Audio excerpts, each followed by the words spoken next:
नमस्कार दोस्तों, एक बार फिर से आप सभी दोस्तों का आपके अपने YouTube चैनल यू एंड वीडीबी पर बहुत बहुत स्वागत है। दोस्तों, दिन भर के मुख्य समाचार हैं, बड़ी खबरें हैं, फटाफट अंदाज में आगे इसी वीडियो में जानेंगे।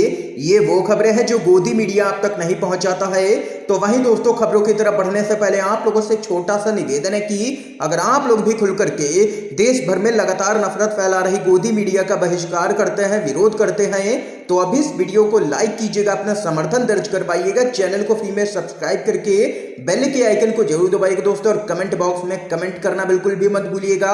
जय हिंद, जय भारत। दरअसल दोस्तों, पहली बड़ी अपडेट आप लोगों को बताते चलें।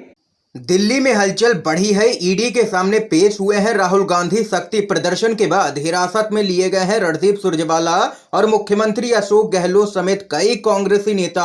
आप लोगों को दोस्तों बताते चलें, सेंट्रल दिल्ली में प्रदर्शन कर रहे कांग्रेस कार्यकर्ताओं को पुलिस ने हिरासत में ले लिया है। ये कार्यकर्ता राहुल गांधी को प्रवर्तन निदेशालय यानी कि ईडी बुलाए जाने का लगातार विरोध कर रहे हैं और उनका कहना है कि मोदी सरकार पूरी तरह से राहुल गांधी से डर चुकी है, इसलिए यहां पर अब सरकार केंद्रीय एजेंसियों का दुरुपयोग कर रही है।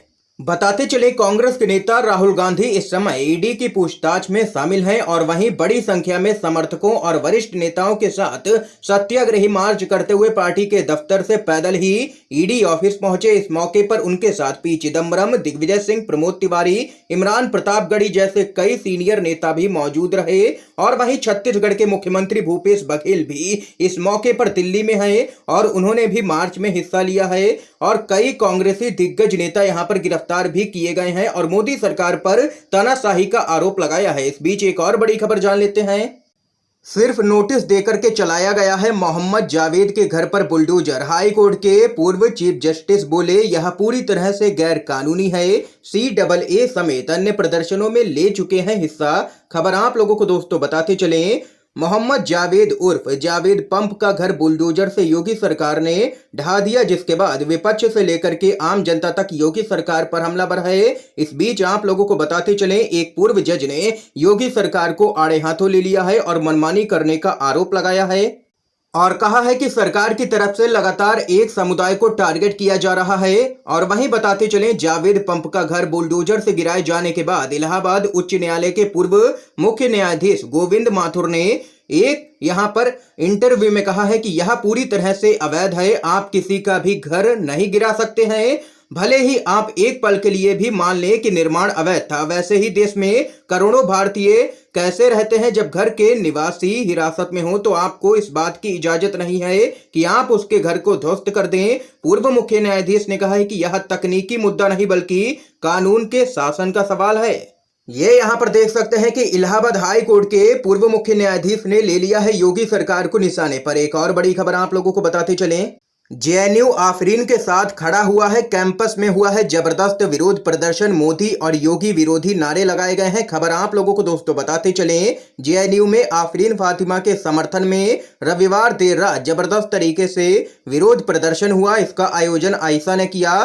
फातिमा के पिता मोहम्मद जावेद के खिलाफ की गई बुलडोजर कार्रवाई का छात्र संघ विरोध कर रहा है। प्रदर्शन के दौरान कैंपस में PM मोदी और यूपी के CM योगी आदित्यनाथ के खिलाफ जबरदस्त तरीके से नारेबाजी भी की गई। और वहीं बताते चलें, सोशल मीडिया पर भी आफरीन फातिमा के समर्थन में जबरदस्त अभियान चल रहा है। तमाम आम लोगों ने ट्वीट कर उनका घर बुलडोजर से गिराने का यहां पर विरोध किया है। कुछ लोगों ने इसे पागलपन की पराकाष्ठा कह करके लिखा है। लोगों का कहना है कि अगर ये बुलडोजर ऐसे ही चलते रहे तो देश का माहौल और भी खराब हो जाएगा। इतनी सी बात भी बीजेपी को समझ में नहीं आ रही है। भाजपा को बस सत्ता का नशा चढ़ा हुआ है। ये यहां पर खबर है दोस्तों। इस बीच अगली अपडेट की तरफ बढ़ते हैं। राज्यपाल सत्यपाल मलिक का बड़ा दावा, कहा MSP पर कानून नहीं लाए तो किसान लड़ेंगे सरकार के खिलाफ, भयानक लड़ाई। खबर आप लोगों को बताते चलें, मेघालय के राज्यपाल सत्यपाल मलिक ने कहा है कि किसानों का आंदोलन अभी खत्म नहीं हुआ है और अगर सरकार न्यूनतम समर्थन मूल्य यानी कि MSP पर कानून नहीं लाती है तो वे उसके खिलाफ यहां पर भयानक लड़ाई लड़ेंगे। आप लोगों को बताते चलें, एक जाट समुदाय के कार्यक्रम में बोलते हुए राज्यपाल सत्यपाल मलिक ने कहा है कि मेघालय के राज्यपाल के रूप में अपना कार्यकाल पूरा करने के बाद वह भी आंदोलन में शामिल हो जाएंगे और किसानों का साथ देंगे। मलिक ने हाल ही के दिनों में कई बार किसानों के मुद्दों को लेकर के यहां पर सरकार पर निशाना साधा है। सत्यपाल मलिक ने कहा है कि किसानों का आंदोलन अभी खत्म नहीं हुआ है, धरना ही खत्म हुआ है। अगर एमएसपी पर कानून नहीं बना तो किसान देश की सरकार के खिलाफ जमकर के लड़ाई लड़ेंगे। ये यहाँ पर दो टूक कहना है राज्यपाल सत्यपाल मलिक का। एक और अपडेट आप लोगों को बताते चलें। राष्ट्रपति चुनाव के जरिए 2024 की तैयारी में है विपक्ष। खबर आप लोगों को बताते चलें। राष्ट्रपति चुनाव के ऐलान के बाद से ही सत्ता पक्ष और विपक्ष में हलचल अब तेज हो गई है। पक्ष और विपक्ष इस चुनाव के लिए जमकर के तैयारी कर रहा है, लेकिन विपक्ष की एकजुटता से बीजेपी यहां पर काफी परेशान है। यही नहीं, विपक्ष राष्ट्रपति चुनाव के जरिए यहां पर 2024 के लिए अपनी रणनीति भी बना रहा है। विपक्षी किसी भी हाल में इस अवसर को अपने हाथ से नहीं जाने देना चाहते हैं, क्योंकि आप लोगों को बताते चलें इस समय एनडीए के पास राष्ट्रपति चुनाव के लिए बहुमत नहीं है, और अगर विपक्ष ने कोई खेला कर दिया तो एनडीए को तगड़ा झटका भी लग सकता है। यही कारण है कि ममता बनर्जी ने जब विपक्षी नेताओं की बैठक बुलाई तो सोनिया गांधी ने उनका साथ दिया है। ममता बनर्जी, एनसीपी के प्रमुख शरद पवार और कांग्रेस की अंतरिम अध्यक्ष सोनिया गांधी ने यहां पर मुलाकात की है। इस दौरान आपसी मतभेदों से ऊपर उठने पर जोर दिया गया है विपक्षी दलों की तरफ से। और वहीं कहा जा रहा है कि अगले 10 दिनों के भीतर विपक्ष अपने प्रत्याशी के नाम पर भी मोहर लगा देगा।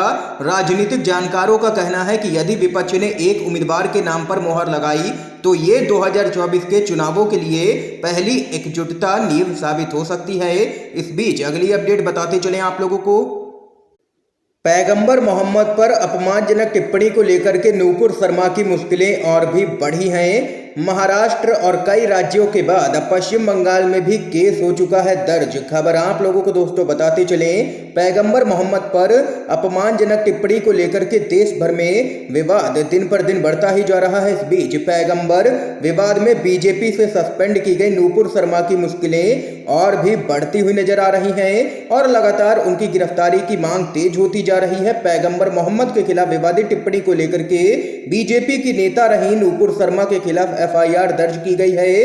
टीएमसी अल्पसंख्यक प्रकोष्ठ के द्वारा पूर्व मिदनापुर के कोटाई थाने में शिकायत दर्ज करवाई गई है।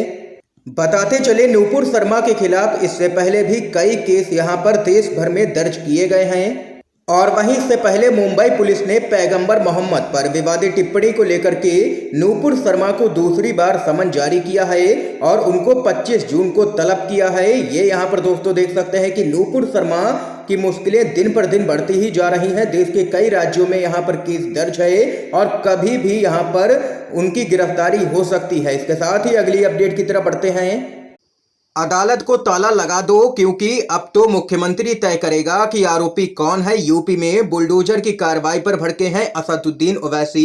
खबर आप लोगों को बताते चलें। बीजेपी से निलंबित राष्ट्रीय प्रवक्ता नूपुर शर्मा के पैगंबर मोहम्मद पर की गई विवादित टिप्पणी के विरोध में जुम्मे की नमाज के बाद यूपी में कई जगह पर बवाल देखने को मिला और विरोध प्रदर्शन तो देश भर में हो ही रहा है। जिसके बाद आप लोगों को बताते चलें, प्रयागराज के मोहम्मद जावेद उर्फ जावेद पंप के 3 मंजिला मकान पर बुलडोजर चला दिया गया और इस पूरे मामले पर एआईएमआईएम के मुखिया असदुद्दीन ओवैसी ने कड़ी प्रतिक्रिया दी है। ओवैसी ने कहा है कि अदालत को अब ताला लगा देना चाहिए। जजों को कह दो कि अदालत ना आए, क्या जरूरत है अदालत की, क्योंकि सीएम तय करेगा कि मुलजिम कौन है।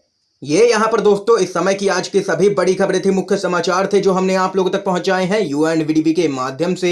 अगर आप लोगों को ये वीडियो पसंद आया हो तो इस वीडियो को लाइक कीजिएगा, ज्यादा से ज्यादा इस वीडियो को शेयर कीजिएगा ताकि आप सभी के दोस्त भी मुख्य समाचारों को जान सकें। वीडियो देखने के लिए आप सभी दोस्तों का बहुत बहुत धन्यवाद।